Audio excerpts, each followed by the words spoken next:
जी जमाल खान रईसानी साहब, नवाबजादा साहब। बहुत शुक्रिया जनाब स्पीकर टाइम देने का। जनाब स्पीकर, सबसे पहले जैसे हमें पता है कि जो गुज़िश्ता चंद दिनों में भारत की तरफ से जारियत की गई, और मैं समझता हूँ कि ये जो हमले थे सिर्फ हमारे सरजमीन पर नहीं थे बल्कि हमारे ईमान पर, हमारे जज्बे मुहिब्बुल वतनी पर थे, और ख़ास तौर पर हमारे बच्चों, हमारे औरतों, माएँ और बहनों पर थे। और मैं समझता हूँ कि ये सिर्फ एक जारियत नहीं थी बल्कि ये इंसानियत की कत्ल थी। और भारत ने हमेशा हमें जो है झुकाने की कोशिश की, हमें हमेशा उन्होंने जो है कमज़ोर समझने की कोशिश की, लेकिन वो ये भूल गए कि ये पाकिस्तान है, ये वो मुल्क है जहाँ का जो जब दुश्मन सोता है तो हमारे पाक फ़ौज के नौजवान जागे रहते हैं और जगे हुए दुश्मन को कभी सोने नहीं देते।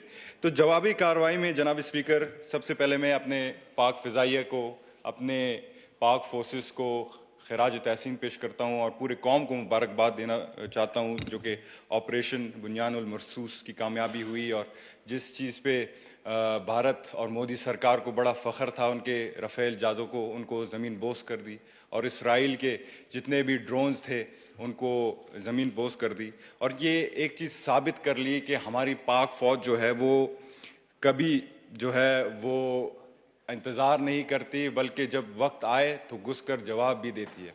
जनाब speaker, we are a peaceful nation. Pakistan हमेशा एक अमन पसंद मुल्क रहा है और हम जो है पाकिस्तानी कौम, हम अमन की कायल कौम रहे हैं। लेकिन जब बात मादर वतन की हो और ख़ास तौर पर मासूमों की खून की हो तो हर पाकिस्तानी अपने पाक फ़ौज के साथ इस मिट्टी का सिपाही है। जनाब स्पीकर, मैं हमेशा कहता था कि बलूचिस्तान में जो कुछ भी हो रहा है इसमें भारत का हाथ है, इंडिया का हाथ है। मैं जब जब बोल रहा था तब तब लोग चुप थे, और जब मैं हक और सच की बात कर रहा था तो चंद लोग इंडियन टीवीज़ पे बैठ के प्रॉक्सीज के तहत अफवाहें फैला रहे थे कि जी ये गलत कह रहा है। लेकिन बलूचिस्तान में आजकल जो भी हो रहा है असल हाथ जो है इंडिया का है। और मैं उनको ये बताना चाहूँगा कि मैं हर फोरम पर ये कहता आ रहा हूँ कि बलूचिस्तान सिर्फ एक सरजमीन नहीं, वो एक शेर दिल लोगों की सरजमीन है जहाँ पे हर घर में अपने वतन पर मर मिटने के लिए लोग तैयार हैं। और भारत हमेशा जनाब स्पीकर सोचता है कि बलूचिस्तान हमारी कमज़ोरी है, लेकिन वो ये नहीं जानते कि बलूचिस्तान जो है वो पाकिस्तान की जान है। बलूचिस्तान जो है वो पाकिस्तान की ताकत है, और बलूचिस्तान वो चट्टान है जो हर तूफान से टकराने के लिए तैयार है। जनाब स्पीकर, मैं आज एक पार्लियामेंटेरियन की हैसियत से नहीं बल्कि एक ऐसे बलोच भिरावी के बेटे के हैसियत से आप सबसे मुखातिब हूँ जिसके वालिद ने और जिसके भाई ने इसी सब हिलाली परचम की दिफा में जाम शहादत नोश की। और हमारा एक ही दुश्मन था, वो भारत और उसके चंद गुंडे थे, किराए के गुंडे, जिनको BLA के नाम से जाना जाता है, जिनको BLF के नाम से जाना जाता है। लेकिन मैं इस ऐवान को याद दिलाना चाहूँगा कि मेरे वालिद शहीद सिराज रैसानी, मेरे भाई शहीद हकमल रैसानी, इन्हीं प्रॉक्सीज का सामना करते करते उन्होंने जाम शहादत नोश की।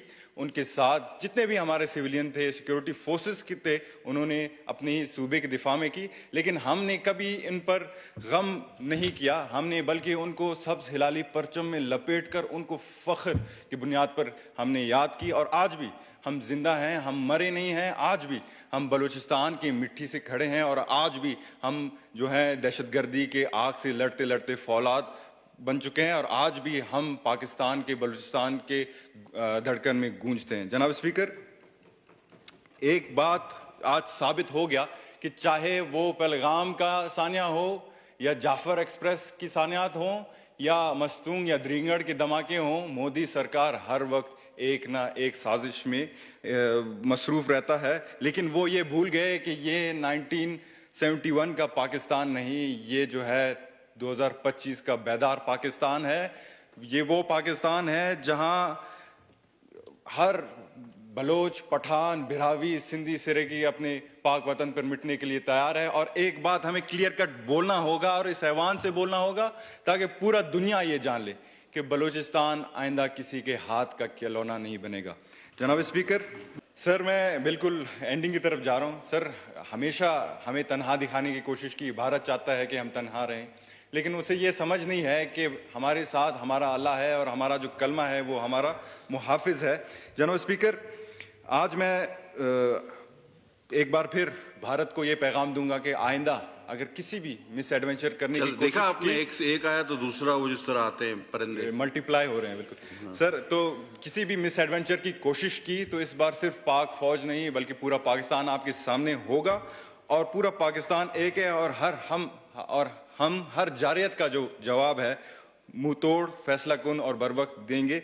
आखिर में मैं इस मौके का फ़ायदा उठाते हुए जिन पार्लियामेंटेरियंस ने यकजहती दिखाई इस कठिन दौर में और वक्त में, उनको खराज तहसीन पेश करता हूँ, ख्वाह वो अपोजिशन के हों या जो हैं ट्रेजरी बेंचेस के। लेकिन अफसोस उन लोगों पर भी आता है जो कि जब जाफ़र एक्सप्रेस की बात हुई, सानिया हुआ, तो उन्होंने कभी मजम्मत नहीं की, लेकिन आज वो जो है पूरा पाकिस्तान का ठेकेदार हैं और वो जो है हमसे भी ज़्यादा मुहब्बिल वतन है।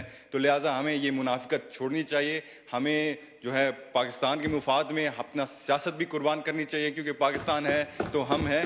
आखिर में मैं अपने पाक फोर्सेस को, अपने सिविलियन शहदा को, गाजियों को खराज तहसीन पेश करता हूँ और एक शेर अर्ज करूंगा। अगर मैं गलत हूं तो मुझे आप करेक्ट कर सकते हैं स्पीकर साहब। शेर को वजन में पड़िएगा वरना शायर की रूह तड़प जाती है। एग्जैक्टली। कौन कहता है कि मौत आई तो मर जाऊंगा, कौन कहता है कि मौत आई तो मर जाऊंगा, मैं तो दरिया हूं समंदर में उतर जाऊंगा, मैं तो दरिया हूं समंदर में उतर जाऊंगा, जिंदगी शम्मा की मानिंद जलाता हूं नदीम, जिंदगी शम्मा की मानिंद जलाता हूं नदीम, बुझ तो जाऊंगा लेकिन सुबह कर जाऊंगा। पाकिस्तान हमेशा जिंदाबाद। अच्छा, ठीक हुआ।